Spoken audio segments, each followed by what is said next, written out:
Привет всем, с вами я, Janey, и это How Janey Learned Russian, and you can too.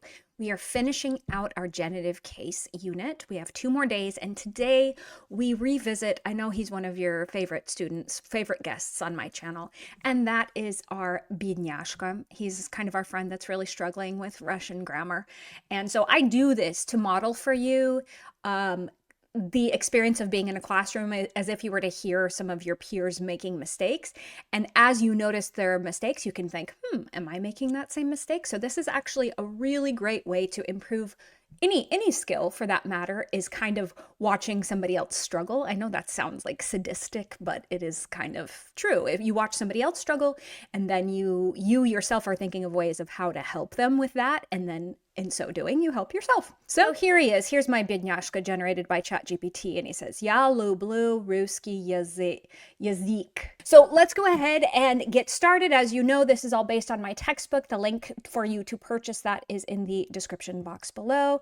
Reminder that I do group classes. Those are going great. We're having lots of fun, doing lots of watching movies and so on and so forth. And my beginning class is doing so well. People are improving exponentially fast. So интересный кусочек информации дня. As you know, the theme for this whole chapter has been «Кого надо знать в русской истории, литературе, культуре и так далее». So, this person is important, and you'll find out here in just a moment why he's so important. So his name is Vasily Blazhenny. This would translate into English as Basil the Blessed.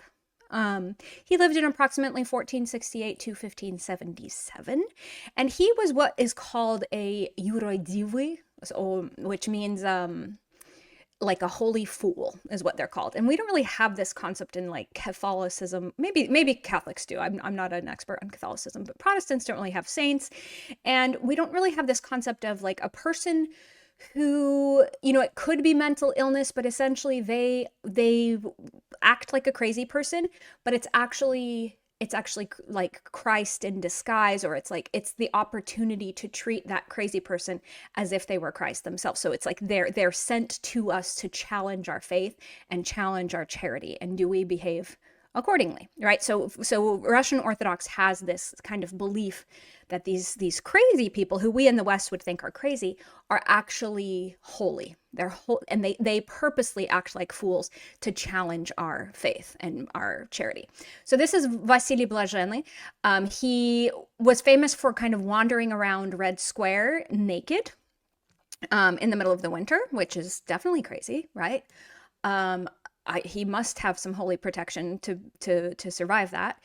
And then the interesting thing about him is he was one of the only people who dared call out Ivan the Terrible on his BS. And in addition to that, he also kind of predicted some different victories that were going to happen.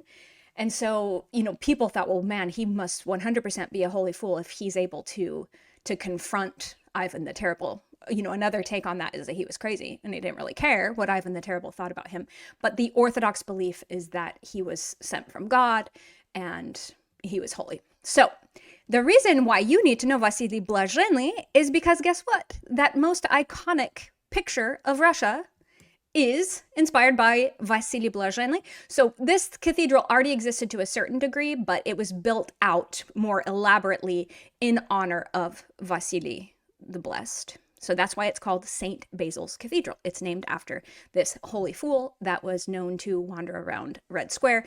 And as the legend goes, although there's no facts to back this up, Ivan the Terrible had the architect blinded afterwards so that he couldn't replicate it anywhere else. But anyway, so and then as you can see, his crypt, I guess you would call that, is here inside one of these cathedrals. There's kind of different little rooms inside each of the domes. So вот такие дела.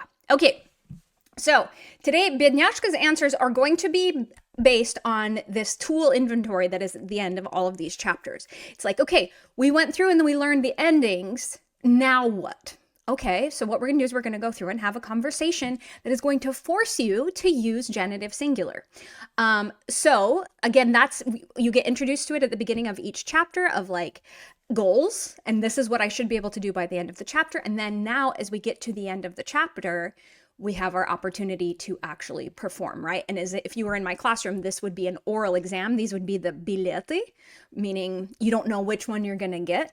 And you just grab it out of a stack of paper, and then there you go. Just start talking, and use your genitive case as you answer these questions. So Bidnyashka is going to be struggling with this today, and you are going to help him. You're going to go, oh, Bidnyashka, when he struggles, and then you're going to pause the screen, and you're going to say what you think he should have said, okay? And then you push play again and find out, were you right?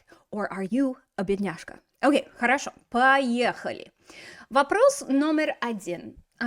Скажите, пожалуйста, бедняжка, как зовут вашего папу?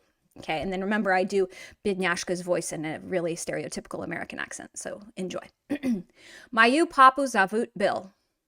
Моей жены зовут Linda. Okay? So think, what did he say wrong there based on everything we've learned about genitive case? Мою папу зовут Bill. Моей жены зовут Linda. Okay, so let's talk. What did he do wrong here? He was close, right? So it technically, because papa is a masculine, even though we're getting accusative case here, it's going to look like genitive. Now, what's tricky here is papa is going to look like accusative because it ends in an a, but мой is going to look like good old school genitive. So it should be моего папу зовут Bill. Okay? Now, what's tricky here is, bless his heart, he thinks, okay, well, I put моего into genitive case, so that means I also need to put моя жена into genitive case. No. Моя жена gets accusative case, but papa looks like genitive case because he's animate, okay? So it should be like this. Моего папу зовут Bill, мою жену зовут Linda. Все, вот так.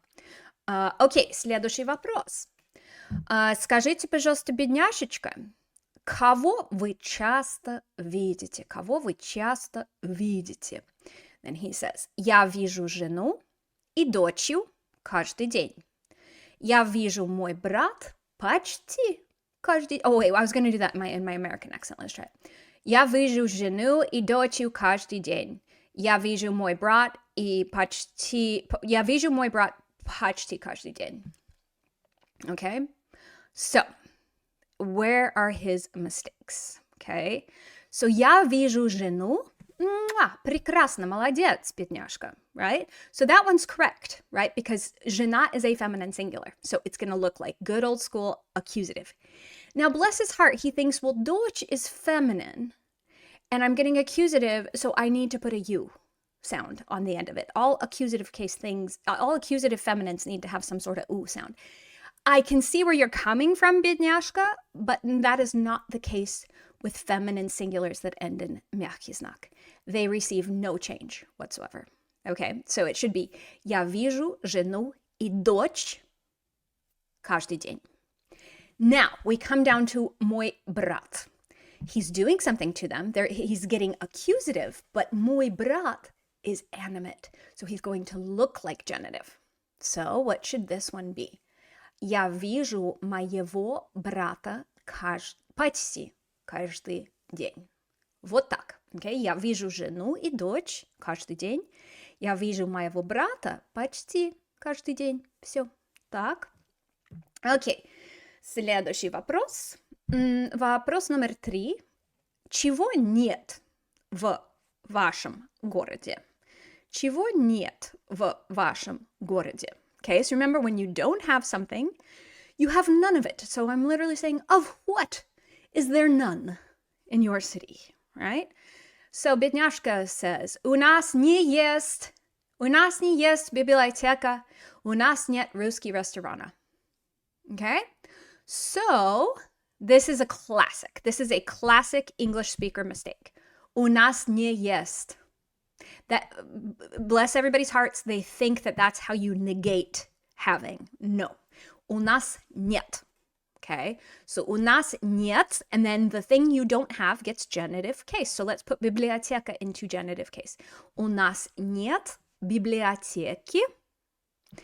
У нас нет. And then he's so close.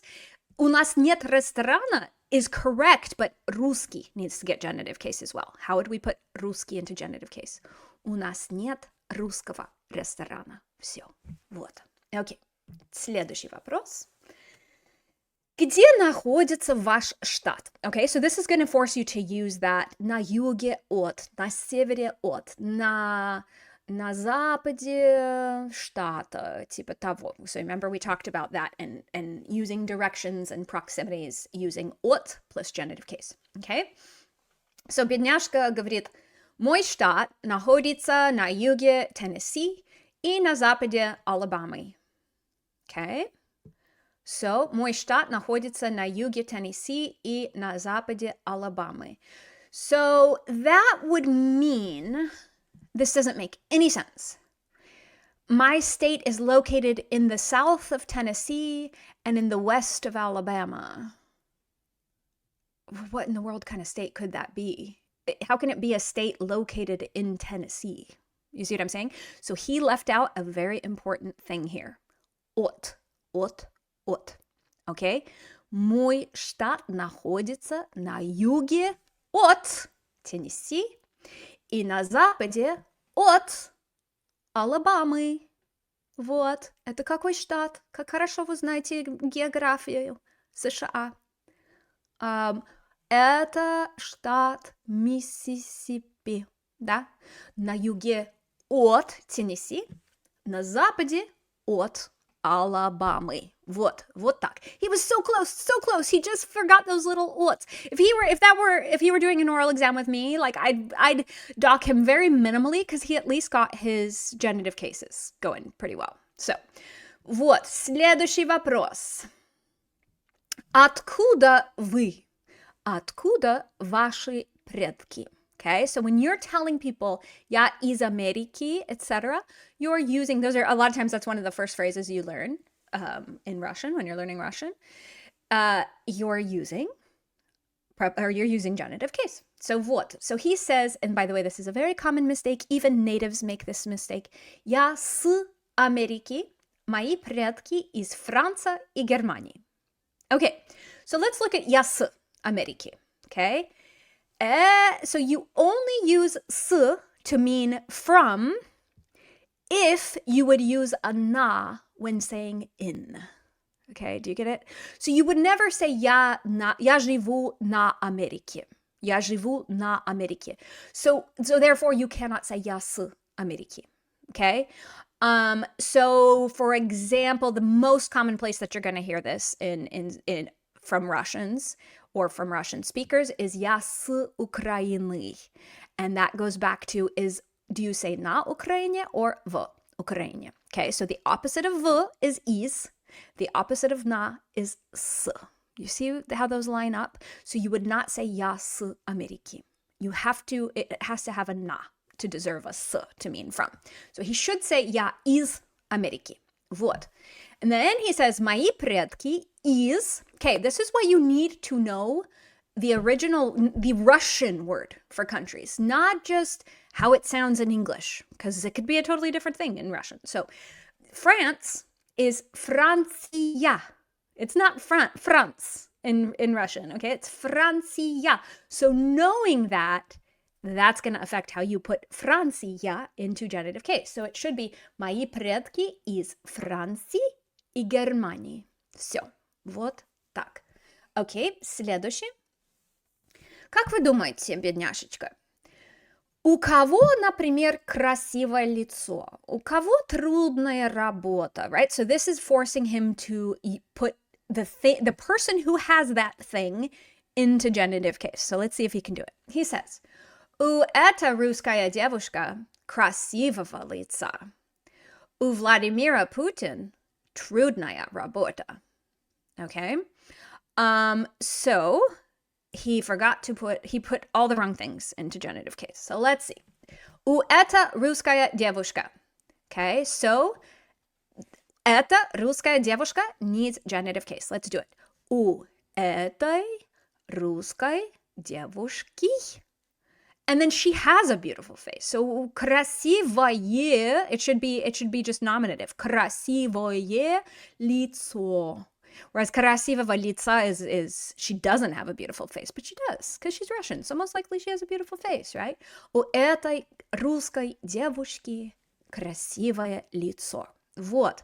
Now he got Vladimir correct. He put that into genitive case, but he forgot to put the last name. And y'all, putting last names into cases is a whole thing in Russian, so be prepared that last names get cases as well. So it technically should be У Владимира Путина трудная работа. Окей, следующий вопрос. Кого вы любите больше, брата или сестру? Okay, these are not politically correct questions to ask somebody, but come on. We don't say it out loud, but we all feel that way. We have a favorite sibling, we have a favorite parent, etc. So, кого вы любите больше, бедняжка, брата или сестру? And he says, люблю брата больше, потому что у меня нет сестра. Okay? So close, бедняжка. What did he do wrong? Oh, I forgot to do it with my American accent. Люблю брата больше, потому что у меня нет сестра. What did he do? He was so close. He was so close. Люблю брата. Super. Молодец. Умничка. Right? So that's exactly right. Потому что у меня нет... Oh, it should be сестры. He doesn't have a sister. So that thing gets genitive case. Okay? When you don't have something, it doesn't matter what gender it is. It's just going to get genitive case no matter what the gender. So, вот такие дела. So, скажите, пожалуйста, в комментариях, бедняжка ли вы? Were you a бедняжка? How did you do? Did you figure out what his mistakes are, and were you able to correct them? Again, this is so useful for your Russian. I promise you, it's so useful for your Russian to see what the mistakes are and how would you give advice on how to switch those things. So, хорошо, это все на сегодня. Увидимся на следующем уроке. And that's going to be the end of genitive case singular, and then we start into dative. Хорошо, это все. Пока-пока.